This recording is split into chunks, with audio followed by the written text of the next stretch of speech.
Here I have Nokia 110 4G, and today I'm going to show you how to copy contacts on this device. So to do this, firstly you have to go to the menu, then go to the contacts, tap this button to access some settings, then go to the import or export, select copy, then you have to select if you want to copy from phone or from SIM.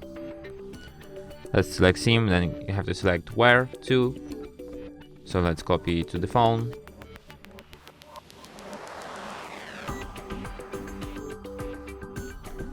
Okay, let's try one more time.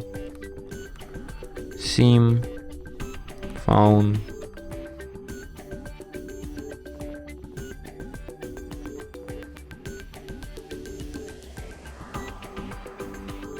And then you can mark all, for example, so let's copy all the contacts from the SIM card to the phone, and then tap OK. And after that, all of these contacts will be copied to the device. So as you can see now, I have all these numbers 2 times because I have one on my SIM card and one on the phone. And that's it. Thanks for watching. If you find this tutorial useful, don't forget to hit that like button and subscribe to our channel.